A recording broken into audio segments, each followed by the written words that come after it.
Good afternoon, everybody. Okay, so today the Lord reminded me of Psalm 37, which is an awesome some psalm if you are dealing with any kind of anger or bitterness or envy or jealousy. And so that's where we're going today. If you want to follow along with me, that's fine. If not, that's fine, because we all have different um,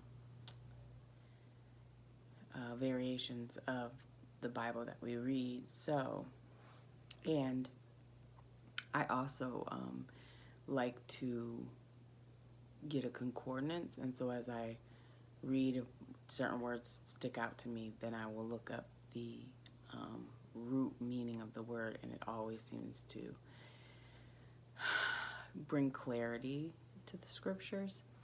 But not only does this help with, I would think, anger or bitterness or envy, but anything that you really are struggling with.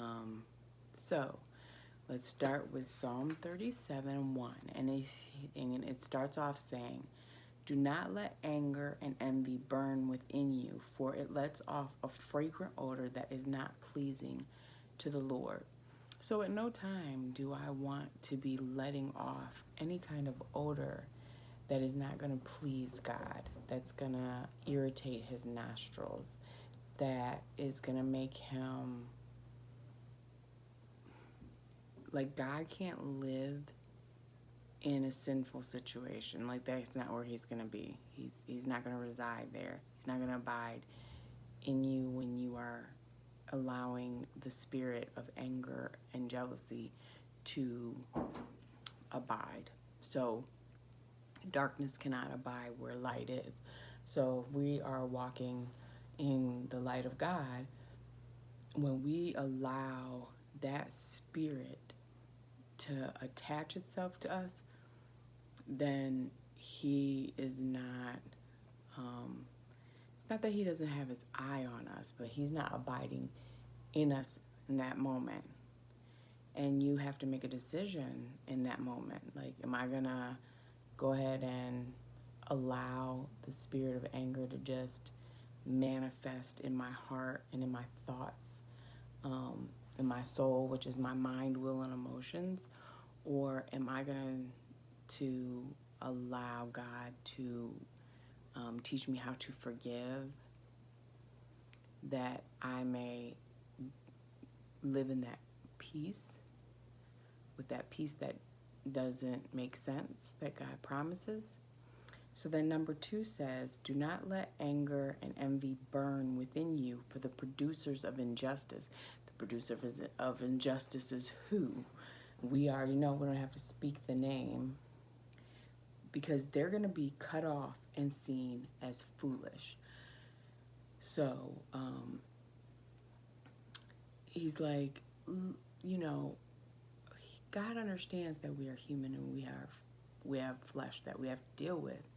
And so things are going to anger us. Things are going to get our attention that may cause us to be envious or jealous.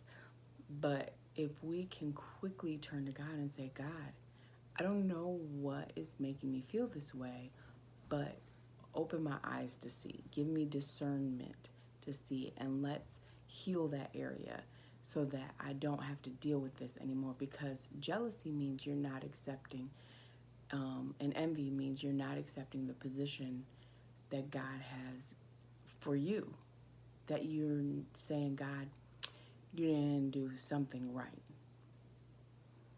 And that's just not the case. God is a perfect God. So the way you look, the family that you have, the life that you lead, even in your own mistakes, God has made he allowances for your mistakes, and then will give you beauty for ashes. So you still don't have to be envious of anybody, because no matter what, God has good intentions towards you, and you're not accepting his plan for you and you're saying that whatever God has for you is not enough when we become jealous and envious. And I deal with all kinds of these things, so please know that I'm not pointing the finger. I mean, I needed this Psalms 37 as a reminder about bitterness and letting things manifest in my heart, and how that can really draw me away from my purpose with God, my peace with God. So number 3 says, trust in the Lord and do good, making your thoughts and actions agree with the Lord, and you will conquer your territory and be full. So like I said, when you get to the point where you are feeling things that are not lined up with the will of God, which is anger, envy, jealousy, bitterness, then you go, wait a minute, Lord, I told you, like, I need your help. Something's not right. Give me clarity. And then you're allowing your thoughts to line up with God's thoughts. And you're allowing your actions, because if you don't act on the anger, so if you don't decide to cuss somebody out, or you don't decide to tell somebody how you feel because, you think that your opinion is so much better and higher than that, or whatever, if you decide to go into prayer instead and ask God, show me, give me clarity in this situation, then what he's going to do is conquer that territory for you. And then you will feel full. You will feel content. You will no longer strive for something more in that area, because you will be content. He will destroy your enemies. He will move them out the way. You just have to allow your thoughts and actions to line up with his will. And that is an awesome thing. It says, take delight in being pampered by the Lord, and he will give you the desires for your heart. So he says, take delight in me spoiling you. Instead of seeing things and being offended and automatically telling somebody how you feel, you line your thoughts up with God and say, Lord, what is this person going through? Or why is this happening? Or why do I feel this way? And then he begins to explain some things to you, or show some things to you, or heal you in different areas. And he is pampering you. He is spoiling you. He said, delight yourselves in the blessings that I will bestow upon you. And so this is the one thing that I think people make mistakes when it says, and God will give you the desires of your heart. That's why I said the desires for your heart, because I truly believe that scripture does not mean he will give you the desires that you desire. I believe it means he's going to change your heart's desires to equal his will and his desires. I know that's happened inside of me. I no longer desire the same things anymore. They are more lined up with his will, because I know he knows what's best for me, and his best has been way better than anything that I could have even dreamed of. So, when you're like, oh, that means I'm going to win the lottery. He said he was going to give you the desires of my heart. My desires is to be rich. Or, oh, all of a sudden I'm going to go viral and I'll be famous because that's my desire. No. I believe he is saying, I will give you the desires. I will show you you will desire the things for yourself that I desire for you. And you will desire the things for this world that I desire to be changed. And I can use you then, because you become less about yourself and more about me. And so then it says deliberately, that means you have to be intentional about assigning your life to the Lord, meaning you are living your life for God. You're not living your life for your husband. You're not living your life for your kids. You're not living your life for your boss. You're not living your life for yourself. You are living your life for God. You want what he wants. He said deliberately. That means you have to spend time with him intentionally, asking him, Lord, what's on the plans for today? You know, this is what I have planned for today. These are the things that I believe I need accomplished. But what do you think we need to accomplish today? In what areas can I take some things out and put other things in that will line up with you? And this is all about anger and not being angry, not letting it take over, not letting it manifest into actions. And so you have to deliberately say, I'm not going to take action in this anger or this bitterness or this offense. I am going to choose to line myself up with the character of God, which is forgiveness and mercy. And then trust him, because he says, vengeance is mine. And he will attend to it and put it in order. That's what God promises. Like, if you give it to me, I will attend to it. When you give me your life, he's like a gardener. He is pruning. He is taking out the weeds. He is cultivating the ground. He is watering. He is making sure you have enough sun so that everything is in order. So if there is an injustice, he will make it right. You just have to trust that God will make it right. He loves us too much to keep us where we are. And he promises, I will take care of your life. I will take care of all your needs if you deliberately line yourself up with me. If you make an intention to align your life with what I have for you and what I want to do through you. Oh, God, it's so amazing. I don't know. To me, that makes me want to rejoice. The fact that I don't have to worry about so many things that I worry about. Because if I line my life up with him and I'm not being manipulative and I'm not holding on to bitterness and anger, that he will just begin to tend to things, pulling the weeds out of areas that those things were growing in, uprooting the evil that I have already planted there years before I knew who God really was. It's amazing. It's amazing. I'm telling you, he gives you beauty for your ashes. He cleans you right up. Oh, he's amazing. And he says, then he will bring about justice as the light shines bright in the day and will execute judgment at noonday. Rest in the Lord and wait patiently for him. Again, don't allow anger and envy to burn within because of injustice prospering and wickedness being brought about. He said, when you see these wicked things happening, when you see wicked people, it seems like they're getting over on you or whatever, and you've already prayed about it, now wait patiently, expecting God to turn that injustice around. And he will. He always does. He's faithful. It doesn't have to be in your time. It doesn't have to be in your time. You just ain't that important, and I am so sorry. That's not, I hope that this doesn't offend anybody, but we think too highly of ourselves. You know, sometimes there is injustices made so that God can get all the glory out of it, so that when you line yourself up with the actions that he wants you to take, then he can save lives.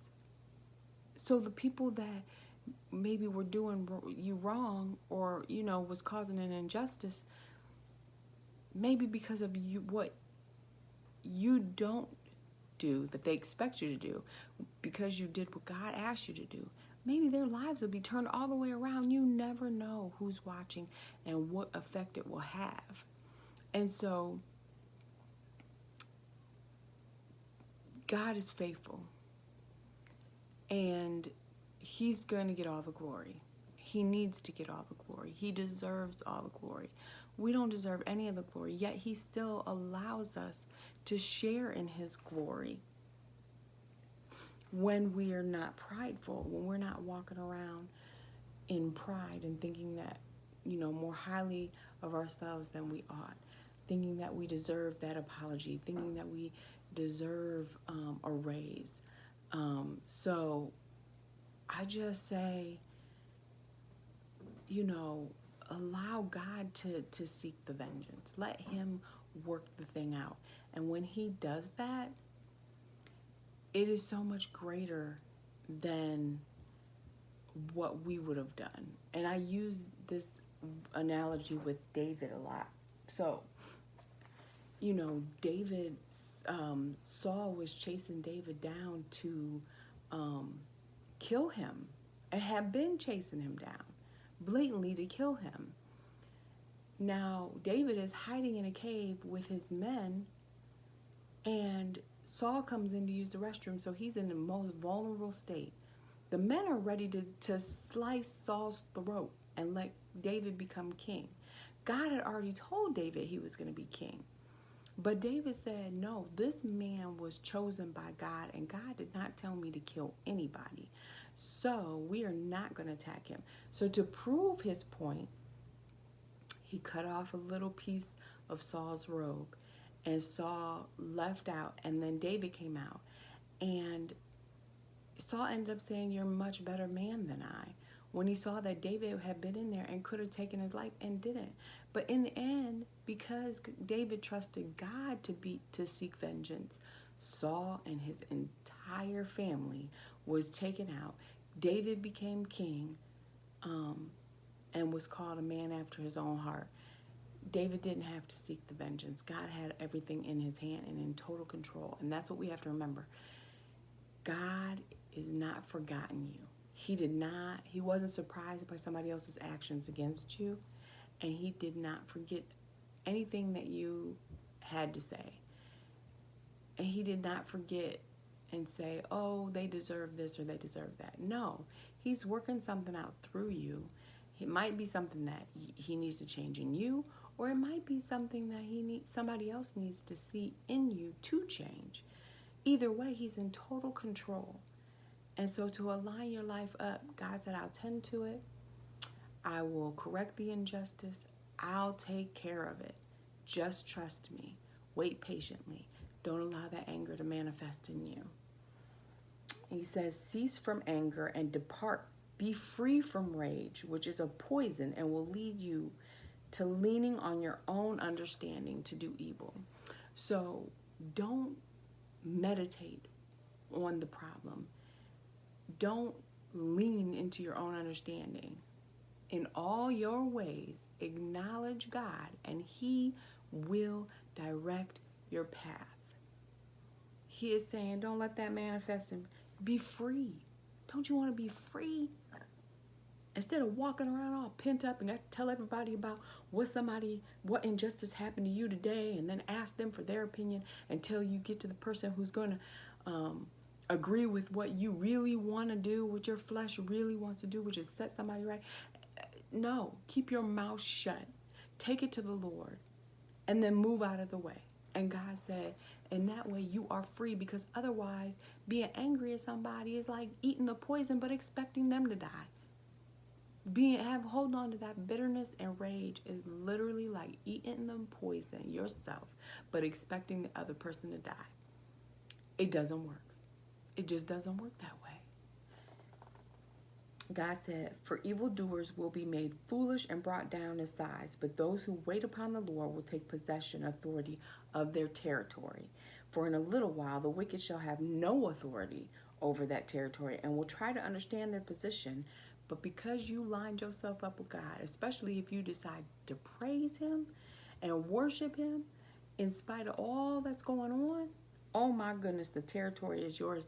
The enemy is confused, and they have to move back and readjust. Not saying that they won't come, because these guys are going to tell you they going to come back at you. But it says, humble yourself. The humble will possess their territory and shall delight in an abundance of peace. Not like a little bit, no, an abundance of peace. And I've already explained that to you. Why would you have an abundance of peace? Because you know who's in total control. Because he just said, if you line your life up with me, I'll tend to it. I'll make sure that the injustice is made that there will be justice in the injustice. And they will be brought down to size. They will be made to look like fools. It says the wicked will plot against you and grind you with his teeth. So It's saying like he's coming back. You know, once they figure it out, they the wicked take a step back. Those evil spirits take a step back and try.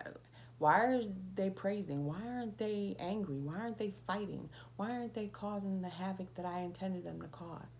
Okay, we won't still get up under their skin and keep reminding them of the injustice. Keep on pushing that injustice on them. But when you have set your mind and said, no, no matter what happens, God is going to take control of this. I don't have to defend myself. God said, vengeance is mine. He said he will tend to it. He said that I will have an abundance of peace in this situation. He said, you know, he's going to laugh at them when they grind their teeth. When they keep coming at you and you standing there holding that peace, holding your tongue, when you standing there knowing who's in total control and giving them praise and worship because you know that he is tending to it and he's going to take care of it. He said, God is up there laughing at the evil one. He said, because they have prepared their weapons, but those weapons are going to be turned back against them. That's what he said. The Lord will help you and deliver you from wickedness, and he will liberate, free you because you trusted him. And that's what it's all about. Being set free because you trust God, because you know he's in total control, because you know that he is tending to your life. He is pulling up the weeds. That because you know that while you stand there like praising God, God is literally like laughing at the enemy and turning the weapons that the enemy have formed to hurt you on themselves, on them. And they are going to be made to look foolish while you take over the territory, while you take back over your marriage, while you take back over your children, while you take back over your finances, while you take back over your peace, while you take back over your mind. You know, like this God, I didn't have the Bible. I was going to pick it up, but I don't have the Bible next to me. I actually wrote the Psalm 37 out. But that Bible, it is your life. It is your word. It is your instruction towards peace, towards love, and everything. So that is my lesson for today, that do not let bitterness manifest inside. I love you. God loves you. Stay blessed. Stay in peace. Do not let anger, bitterness, and offense manifest in your heart. Know that God is in total control and he is going to tend to it, and he is going to take any injustice against you and he is going to justify you. He is your vet. He seeks vengeance for you. He takes your enemy out. Okay. Have a blessed